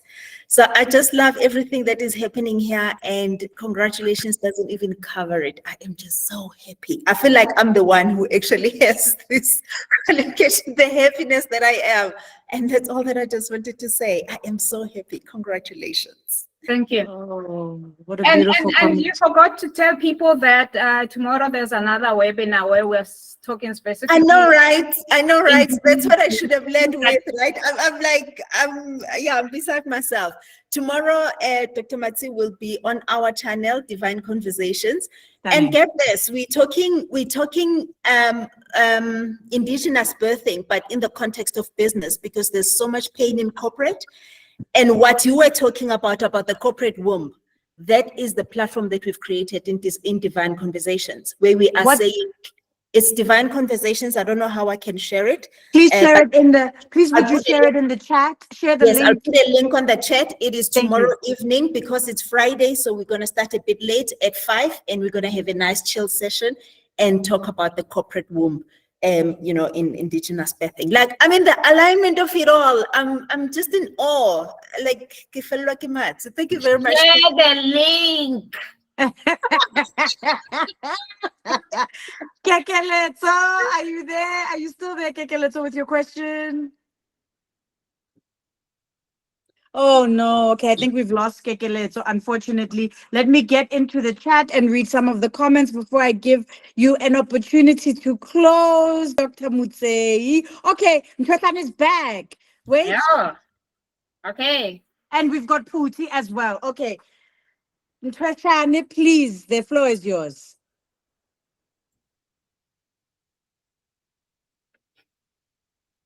Yeah, we can't hear you. Yo, sometimes issues of network and Yeah. data.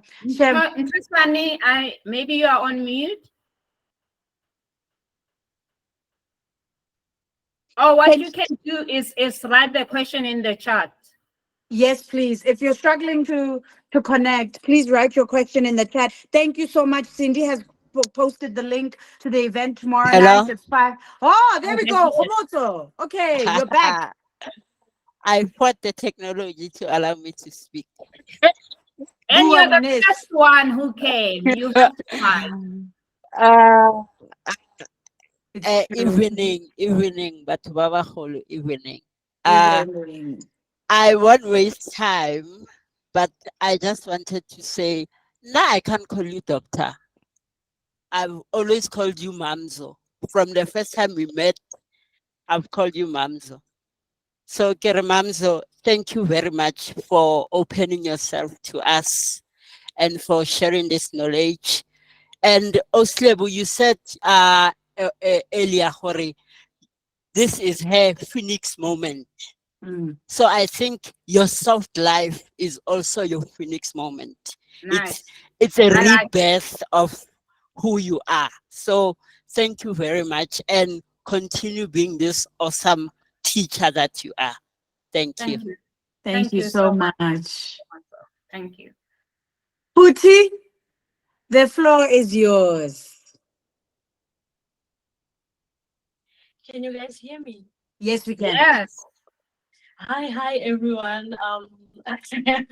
First of all, I'd like to say it's such an honor to be in the presence of such greatness and all the women in here, like everyone in this space. It's so beautiful. I feel held. I can feel the healing in this space. So, to Dr. Mmatshilo, thank you so much for the work that you do. Since I've started following you, it's been, even for myself, it's been a learning curve. It's been a journey of healing. So, thank you, Shlolo Sabakoni, for the work that you do, for being the woman whose shoulders we stand on. I don't know, I'm overwhelmed. This is just so beautiful. So thank you again for this space, and may you continue doing the great work that you do. And we are learning so much from you. Thank you so much. Back on the Oh. way.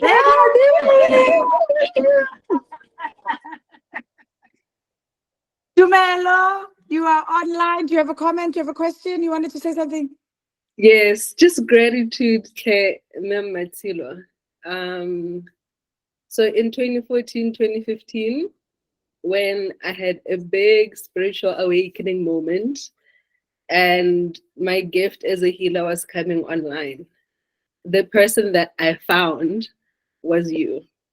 Mm. Like, you're the first person I found. Mm. I often struggle with words to express to you what you mean to me and what you have meant for my journey. The current body of work that I do today as a healer, it was born in our circle of conversations with my womb. Oh, wow. Yeah. So, yeah. Like I literally landed on your hands as somebody who had the gift of being a healer. And no words can come close to thank you.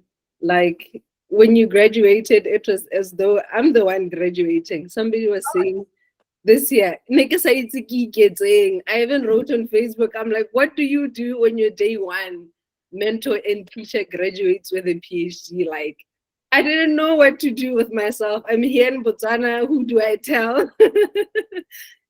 So So, hey, Dumelo, can we organize that we visit you at some point in Botswana and come and do some work with you? yes, please. Oh, It that's is That stunning. comes out of this. So we'll go to Botswana at some point and to honor Dumelo. But you didn't tell people that you used to harass me so much. Like like Mmatshilo, this. Yeah, I was harassed. sure. Yeah. I'm carrying trauma. Ne ke tla ira yang mme Mmatshilo?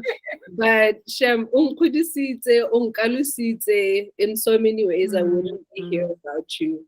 Even when I didn't have mentorship this side, I would have to travel all the way to Joburg to Gauteng, to sit at your feet. And so I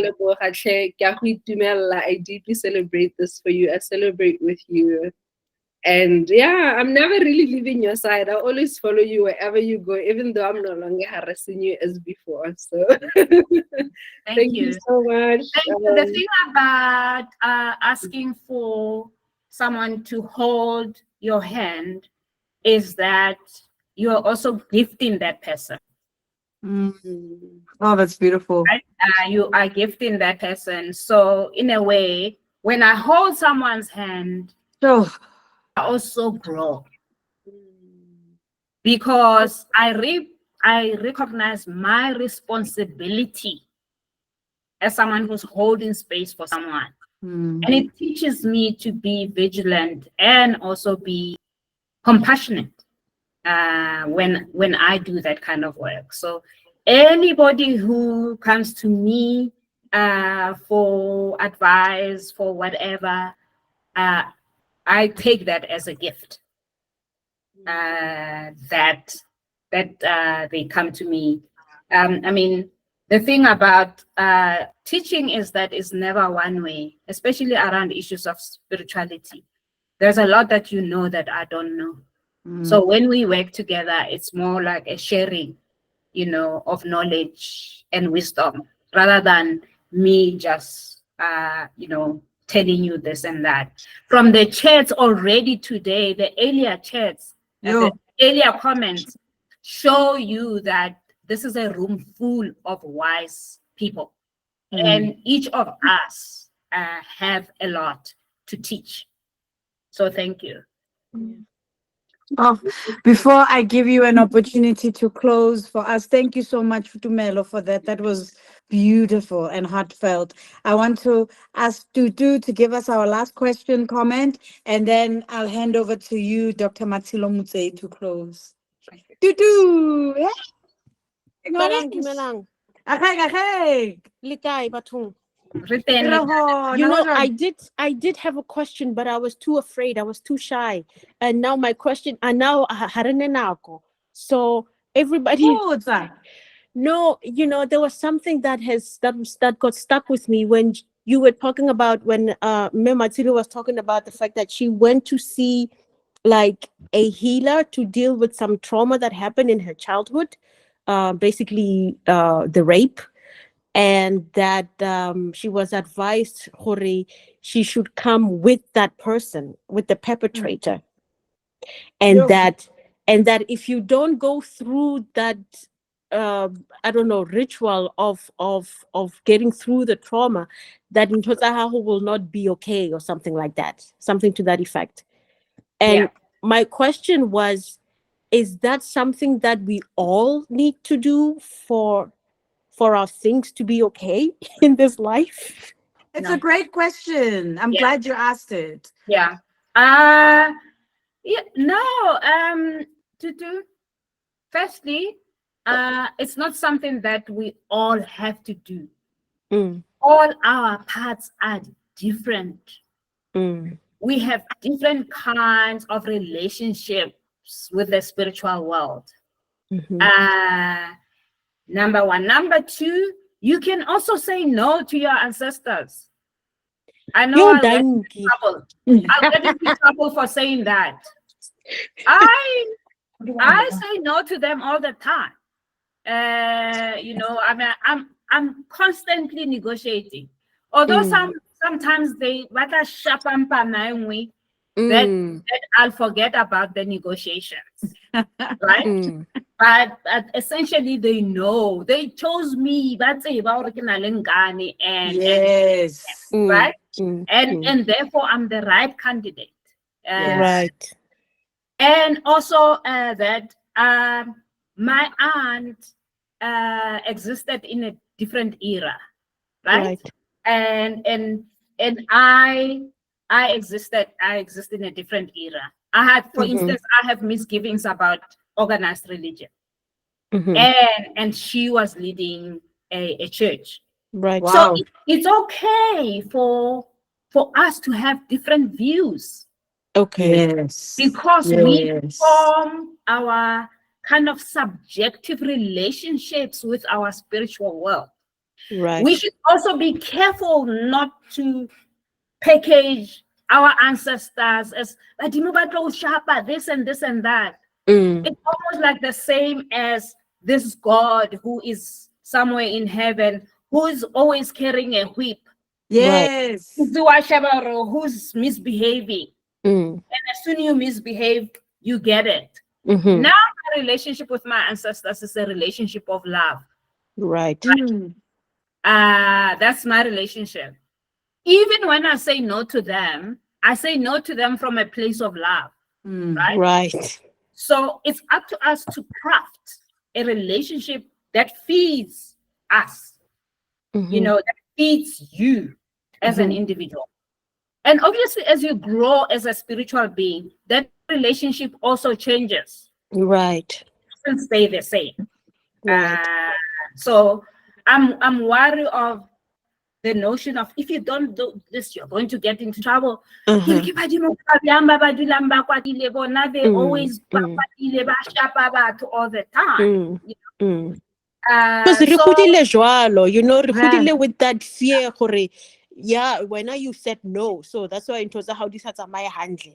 You said no, that's yeah, why u divorced. You yeah, said no, that's why yeah, how sabona mahlo a tsamaile. You Yeah. know? yeah. Yeah. There could be some truth in that Mm, certain choices that we make will come with repercussions. right. But when you make that choice, only aware or that is what might happen, or I know that this is what might happen, but I'm going to still choose it anyway, Right. right? Mm-hmm. And and also our ancestors are depending on us to heal ourselves at a deeper level. Our Right. ancestors are trumps, you Yeah. know. They are waiting for us to heal, Mm, so that we heal generations. And mm, and this is part of the work that we're doing. mm. You know, intergenerational trauma. Earlier, I said about the departed. Our Yeah. departed are traumatized because Wow. of the life that we led, Yeah. the trauma that we went through as descendants of the oppressed people of the Yeah. world. Mm-hmm. Um, Mm-hmm. so there's all those elements. But also remember that some of you might want to come back, right? And if you want to come back, you don't have to finish the whole syllabus.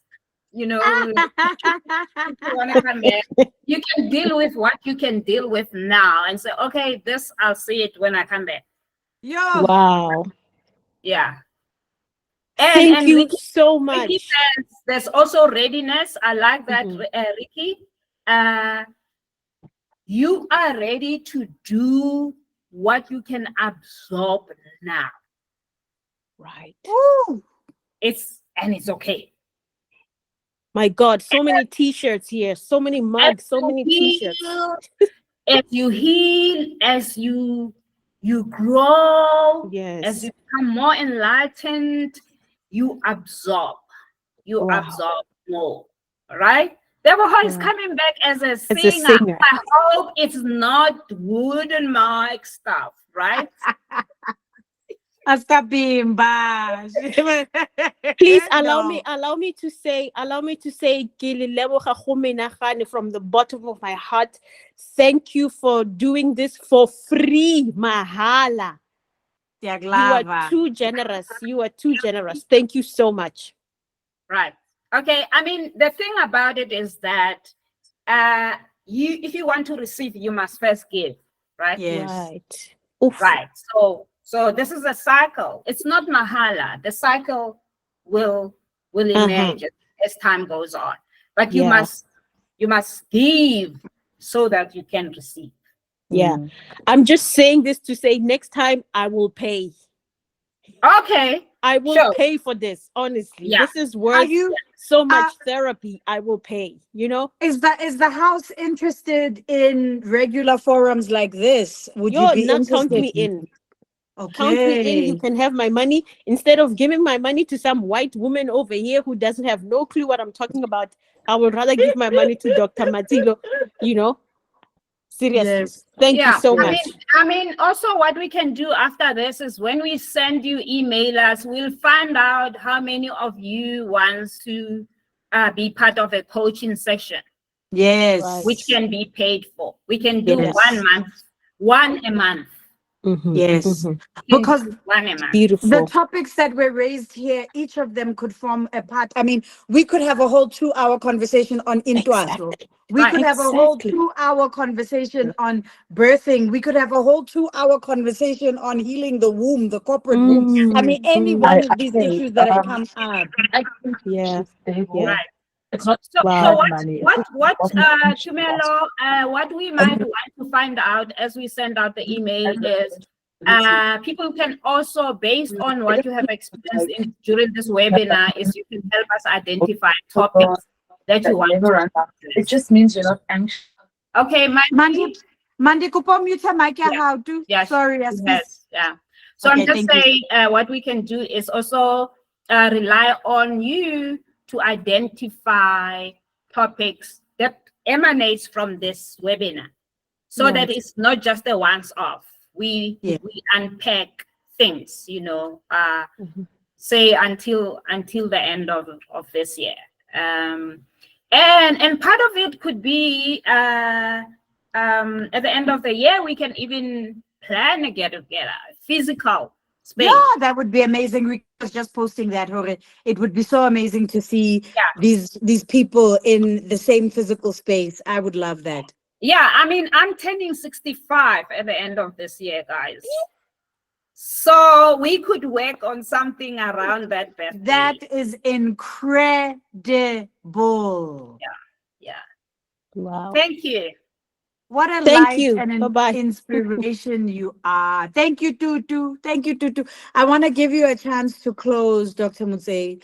And also to thank you. I mean, the I wish I could read each and every single comment in the chat. I have read them. I wish I could read them aloud so that you could hear these affirmations that are being showered upon you, and also so that you can feel the urgency and the necessity of the work that you are doing. You are, and I think this is also what makes you so dangerous to the establishment and to those who have tried so hard to destroy you but can't. Instead, they turned you into a phoenix. This is what makes you so dangerous, is because what you inject into the space is absolutely essential. It is potent. People respond because we need it. So, I mean, I'm so thankful that you gave me the responsibility of convening this discussion. It has been my absolute pleasure and delight and dream. I love you so much. And I'd love to give, and thank you to everyone who joined us. You guys have been amazing. I can't believe you're all still here. Okay, links have been shared in the chat. Make sure before you leave, Hori, you check the chat to get the link that you need to the birthing course and to to Cindy's link to her event tomorrow and other links that Tumelo has shared as well. Make sure you check out Africa Ikalafe, the website, and get all of the details for the course. Dr. Motsei, I want to give you a chance to close, please. Okay, I'm going to close with another poem called I Finally Found the One. I finally found someone. No more drama of breakups, fear of being cheated, angst and deceit, lies to seduce, plotting to own, slashing of tires, smashing of windows, sleepless nights, endless calls, heart torn apart, mind turned to beast. I finally found someone.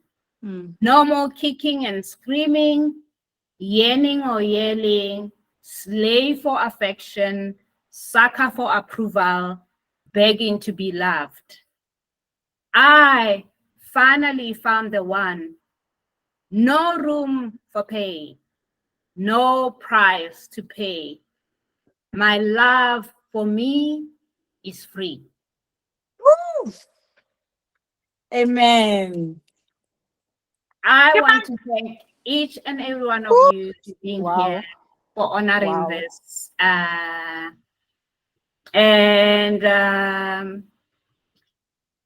one of my greatest lessons in this lifetime is to master and understand what love is. So spaces like this gives me a laboratory, provides me with a laboratory to learn and understand what love means, to operate from a place of love. So that's our retreat, the Love Laboratory. Okay. You see when you work with poets, that's what happens. Oh, we love you. We love you. We appreciate you. You instill life in us. You show us. You are a compass constantly pointing towards what is better, what healing looks like, what progress looks like. We are so thankful for you. Thank you so much. Yeah. Thank you for the Love Laboratory. And I want to thank everyone who's involved within Africa Kalafe. I mean, online we have Dumelo, who you know is here. But I mean, there's a whole lot of other people that I'm working with. And my daughter was saying, the rest of your team is young.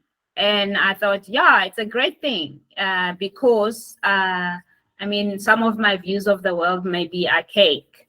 So it's for young people to say, no, we are not doing that, you know. So I'm grateful to the whole team, my kids as well, my two sons, Katleho and Nkgopotse, and my daughter, Halalelo, who are continuing to parent me. I wouldn't be who I am if it wasn't for my kids. One thing I'm blessed with in this lifetime is great parents and great kids. So, yeah, thank you. We send love to the people who love you and who hold you up because you hold us up. We appreciate you. And thank you to everybody who's been a part of this conversation. Thank you so much. This has been wonderful. Please, before you leave, before you log out, go into that chat and get the links that you need, Asa, please. Thank you so much, everyone. Thank you. Thanks. Bye. Thank you. Bye.